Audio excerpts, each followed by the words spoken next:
Hi, welcome to another edition of Hashtag Finance. I'm your host, Barrington Miller, and today I'm here with Chuck Taylor. I'm just kidding. Chuck Smith from Dixie Brands. Welcome to the show, Chuck. Hi, Barrington. How are you? I'm doing well, thanks. I wish I was Chuck Taylor.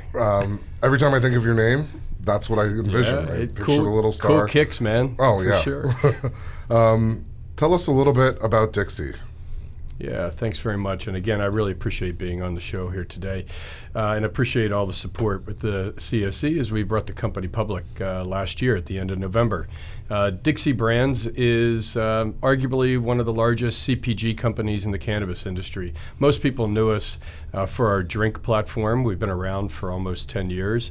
But the reality is the company has over 100 products across 3 different branded companies in our portfolio and 15 different delivery systems. So we're a very broad portfolio company of infused products. Well, you've been in the industry, like you said, for a decade. That pretty much makes you an elder statesman, a veteran, which is good. You've definitely paved the way. And I'm sure, speaking of drinks, people talk about Dixie cups, and I'm sure you've heard a lot of that. Tell us why Dixie?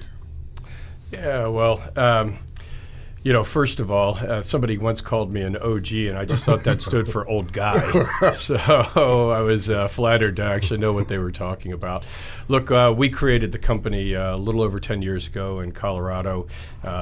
Dixie stands for a company that just is fiercely protective of our intellectual property, wanting to deliver consistent products to the consumers. And the name looks really cool on a hat. It's an awesome logo. So that's great. We're happy to be part of it. What is Dixie? What are you? Because I know when you did start out, you were a brand company, and now you're sort of a portfolio company. Is it a hybrid? Sure. What is it? That's a fair question. So I would say in the early days, we were a branded house. If you look at kind of the evolution of cannabis in the United States, we were focused in Colorado. We really wanted people to come in and associate Dixie, regardless of the product that they wanted to buy, with high quality and consistency. And it was a very bifurcated market because it was before recreational, so you were only selling to the consumers or patients within your state. Now, as we've expanded and the company is really moving into more of a global footprint, I would say we're a house of brands. We are building products that are really being segmented and targeted to this ever-evolving consumer profile. We've got products that span the spectrum from hemp wellness all the way to social recreation and kind of everything in between. So I would say that we're a house of brands and really moving into that kind of traditional MSO or multi-state operator environment. However, we only focus on one thing. We focus on developing, manufacturing, distributing high-quality brands. Why infused products? We knew early on that we just weren't farmers. We weren't cultivators, and we kind of developed a philosophy that we wanted to be the bakers of bread, not the growers of wheat. And as we've evolved the company, and as the industry has evolved, we're really fitting right in the middle, where we have great partnerships with suppliers that provide us high quality inputs, oils, and so forth to use in our products. And we want to be a wholesale distributor to all dispensaries, all points of retail, not just own a chain or so in each state. So we're really trying to service the broad and expanding consumer base. So I believe you have approximately 100 different brands, if I'm not mistaken. We have a little over 100 SKUs or individual products. Those are spread across 15 different product categories. So drinks is a product category, gummies or confections is a product category. We have a vape line called Mindset that's really the beginning of our concentrates products. We also have topical products, and they're some of the fastest and best selling in our portfolio. They don't provide any euphoria because they're a topical, but they provide great wellness, mild pain relief. And I know that they work because the sales go up month over month, so there's obviously a lot of repeat purchases there. What is the sharp tip of the spear in building an industry-leading recreational cannabis company? Is it quality control? Is it distribution? Is it brand? Yeah. In the early days, it was not getting arrested, I think. And then it was trying to figure out how to get money into the banks, since we were pretty much of a cash business. But, all that's starting to level out now, and it's becoming, even though it's still a tough industry, very regulated industry, it's starting to normalize, and I see that it will continue to do that as it becomes more global. I'd say the thing that we really just focus on relentlessly is being highly compliant and the highest level of quality control, because Barrington, for us, we want people, no matter where they live, if they're in a position to consume cannabis in their state or their country, we want them to pick Dixie. And that's the only way that's going to happen, is that if every place they buy it, it's exactly the same. So when you're flying around all over the country or North America and you decide to pick a Dixie product, I want it to taste the same, act the same, and be the same level of consistency, so that you want to keep coming back and identifying that brand with quality and something that you trust. So how are you going to maintain this market leadership position in 2 to 3 years? Because it's ever evolving. This isn't the same marketplace as it was 10 years ago, 5 years ago, last year. No. Especially when we get into the Farm Bill, and we'll talk a little bit about Sure. that. But yeah, how is Dixie going to maintain that position? Right. So I think if we look at the company in two ways, one is the THC regulated portfolio, and the other is the hemp wellness or CBD product lines. On the THC side, where we're carving out, I believe, our competitive advantage is that we truly are commercial food manufacturers. We just happen to use a weird ingredient called THC. And so in every single state that we're entering, and today we're in 5 states, by the end of 19 we'll be in 10 or more, we will own or control and manage that manufacturing process, as well as the sales and marketing in each of those states. So that gives us a great advantage when we lay down these railroad tracks for us to not only distribute our products, but when we look to acquire a company and grow through acquisition, we can immediately put that on that infrastructure and start generating revenue, and pretty quickly. And if we don't acquire a company, we certainly can license one that maybe they don't want to be acquired, but they've got a great brand and they're looking for national distribution. We can literally put somebody into national distribution, overnight. Give me a breakdown of the medical versus recreational products. I think that's also a competitive advantage, if you will, or a heritage that we have that I'm proud of, because in Colorado it was a medical program before it turned into recreational. So virtually all of our products transcend the medical side versus the recreational side. We're very experienced on how to understand the compliance around that, the packaging, the labeling, the dosing of those, and how to really scale that manufacturing. So as an example, today we're in 3 recreational states, Colorado, California, Nevada, but also in 2 medical states, Maryland, and now we just opened up Michigan. So our products transcend both. Oh, that's great. Let's talk Farm Bill and States Act. Sure. So in December, the Farm Bill was passed, and everyone jumped up for joy saying hemp's legal. And that isn't quite necessarily the case. Right. Would you care to talk a little bit about that and how that affects Dixie's plans going forward? Sure. Yeah, I think there's a lot of irrational exuberance around that initially. It is going to pave the way for this industry to continue to grow on the CBD side, but the reality is that CBD is still not an approved ingredient per FDA standards. So while there's a lot of excitement about being able to put these products into commercial retail, there's still some gating factors that we have to get over. For us, we have 2 product lines or 2 companies, Acesso Wellness, which is a highly curated, effect-based hemp human supplement, dietary supplement, indication-specific, Soothe, which is mild pain relief, Calm for sleep, and then general overall wellness. And then we also have a really exciting company, Therabis, which is our pet CBD wellness line. We have, again, indication-specific products targeted to dogs, joint mobility, skin irritation, and anxiety. And we just released our cat product, again, for anxiety and overall wellness. We are starting to see traditional food, drug, and mass distribution channel interest. But some of the big specialty stores are still holding back. Several of them publicly have said they're going to start on topicals because that's a place that's less risky in their mind than the ingestible side. So we have lines of topical products, and we're, again, starting to build that distribution. I think we'll see some guidance from the FDA, at least enough to give us some entree into the marketplace more traditionally later on this year, and then hopefully pretty soon it'll be normalized. And as far as the States Act is concerned, because you've been a veteran and Dixie's been around, I'm sure you'd be very open to talking and working with states to develop their own procedures and protocols and putting control in the hands of the states. Sure, and you may not be aware, but Dixie and myself personally are founding board members of the Cannabis Trade Federation, CTF. We're really the premier lobbying organization for the industry, supporting Senator great. Gardner and Senator Warren's bill.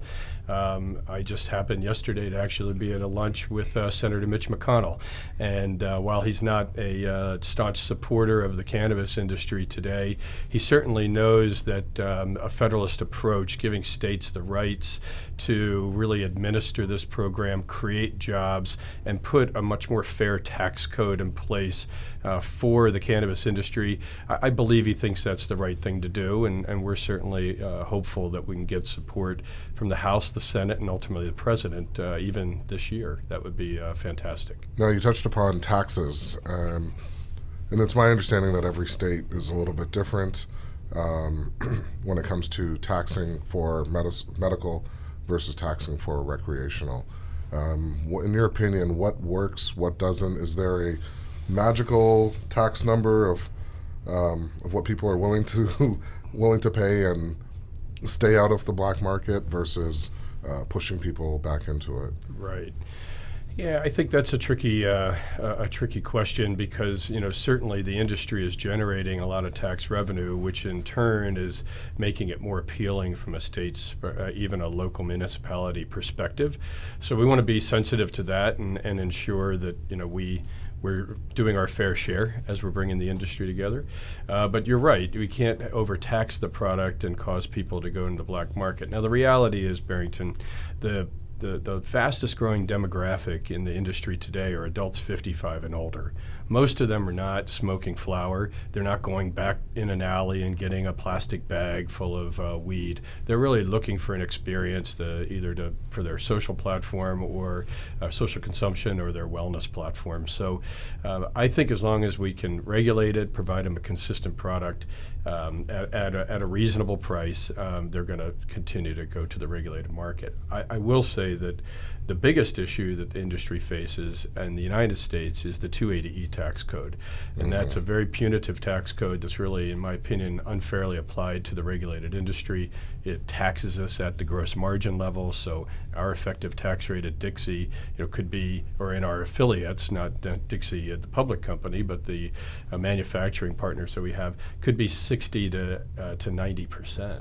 So if you make $100, you could take home 10. Yeah, about that. 100, probably closer to take home 30. Because we don't get to deduct the normal expenses that other businesses get to deduct, like sales and marketing and insurance. It's only the deduction at the gross margin level, so whatever is left after cost of goods sold.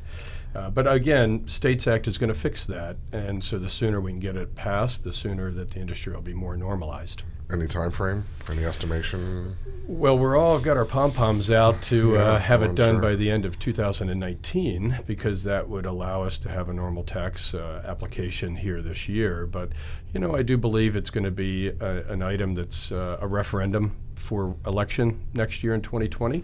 So I do think it's going to be within the next 12 months, and hopefully it's going to be sooner. Yeah, I hope so too. Let's talk a little bit about partnerships. There's Oxley. Yep. There's the big one, Khiron. This is leading into Latin America, Latin and South America, which is all I've been hearing. In 2019, that's all I've been hearing about, specifically Colombia. Tell us a little bit about how that came around. There aren't a lot of MSOs very few, in fact, from the United States that are partnering with South American companies. Yes.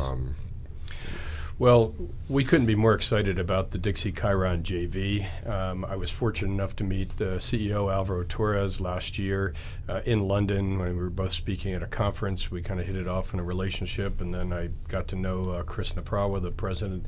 And it really became evident to us that we had this tremendous synergy where two great companies were bringing very complementary strengths. Khiron brings an infrastructure, a deep understanding of the regulatory framework, distribution channels through their clinics in Colombia, access to that market from a medical side.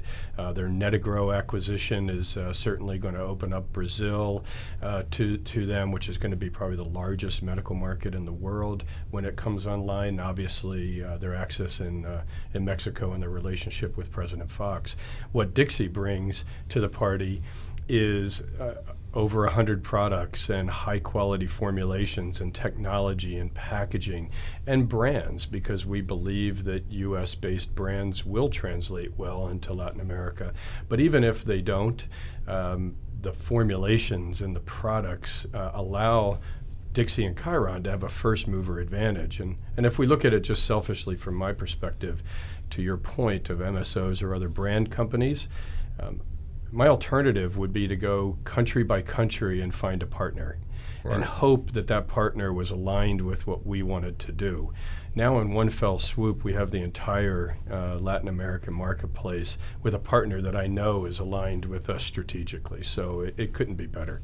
Here's just a random question, but through your research, are there brands that work well regionally? Say on the East Coast versus West Coast, even in South America, ones that regions sort of just gravitate towards, or is it just all spread out like? Well, I do think that there is segmentation, and I think there's segmentation. We see it in the United States, different segmented products or brands on the West Coast versus the East Coast.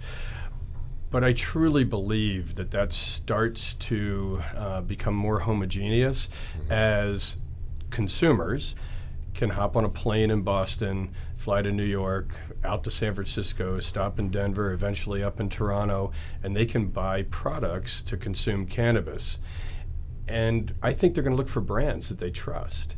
And our expectation and our goal is to make those brands in that house of brands Dixie, and any brand that's underneath us.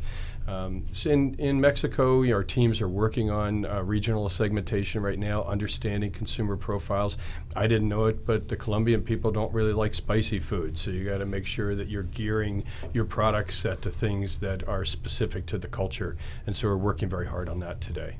Are there any brand misconceptions that our listeners might not be aware of, or things in the past 10 years that just lessons learned, or things related to branding?